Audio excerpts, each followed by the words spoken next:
So just like we do sorting in math, we can do sorting with the books that we read. All books can be sorted into two different groups, fiction and nonfiction. Fiction means that the story is fake or made up by the author. It's a story that has characters and a plot that have been made up by somebody. Nonfiction is a book that gives us information, or it's a true story about a person or something that really happened. So let's look at some examples of fiction and nonfiction so that we can understand it a little bit better. This is a nonfiction book about rain. It talks about where rain comes from and what rain is and what we should do when it's raining and those kinds of things. It's a true book. It's a nonfiction book about rain. It gives us facts, details, information.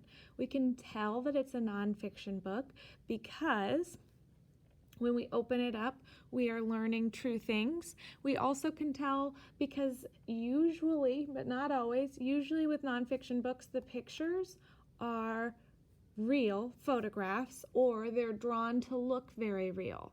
So this is a nonfiction book about rain. This is a fiction story about rain. It was made up by the author. It's not something that actually happened. It's just a fun story for us to enjoy. We might learn from what the characters are doing, but we won't really learn information from a fiction story. This book, One Rainy Day, is about a badger exploring in the rainstorm. We know that it's not true because we know that badgers don't wear raincoats and rain boots or carry umbrellas. The characters in this story are animals and they talk. We also know that animals are not talking to each other in English in a language that we can understand. So if the story that you're reading has characters who are animals who are talking, it's probably a fiction story. We know that it's not true because we know that the animals are not talking. All right, let's look at two other examples. These are two different books about penguins. This book is a nonfiction book.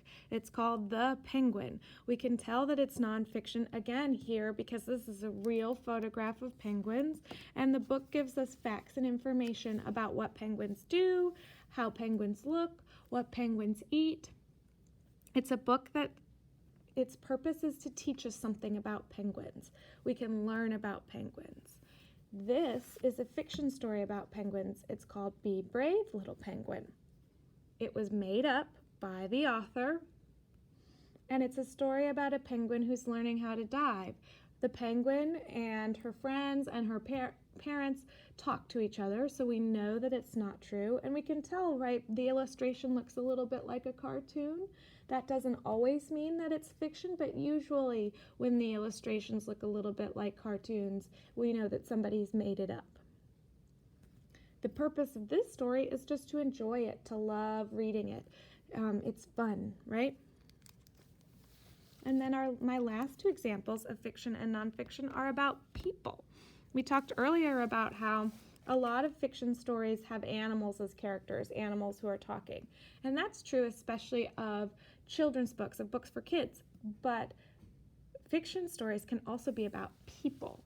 This is a fiction story called Randy Riley's Really Big Hit. It's about this little boy. He does a lot of regular things that might be true. He plays baseball, he has friends, he goes to school, he plays with toys. A lot of things that could be true. We know that this story isn't true because he builds a super giant robot and protects everybody from outer space. But fiction stories can seem pretty real. Things can happen in fiction stories that happen in real life, or a fiction story can have people in it. But the main thing we have to remember is, did the author make it up? Is this from somebody's imagination, or did this really happen? If it's from somebody's imagination, it's a fiction story.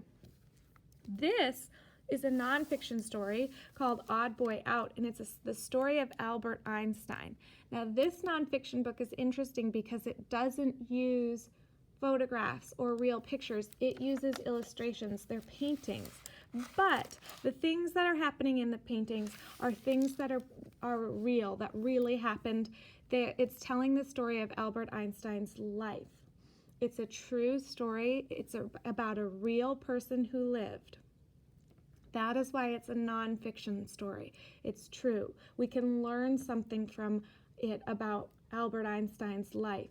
So a nonfiction story is true, and it's about something that actually happened.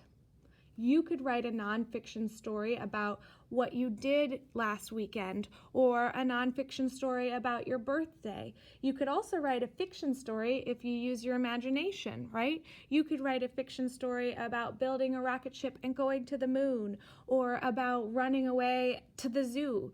You can write both a nonfiction story and a fiction story. If it's nonfiction, though, it has to be real. It has to have actually happened. Otherwise, you're making it up, and it's fiction. Look around your house this week and try to find an example of a fiction and a nonfiction. It can be books if you want it. If you have books that are fiction and nonfiction, find those. If you don't have books, look for television shows or other things around your house that have been something that is from your imagination, something that you made up, and something that is real. If you can't find anything around your house, draw pictures. Draw a picture of a real thing. Maybe draw your dad or a dog that you've seen or something that is real, and then draw a picture of something that's made up. Invent your own animal or creation and draw a picture of something that is real, a nonfiction object, and a fiction object, something that you made up. And then send us the pictures when you're done because we would like to see them.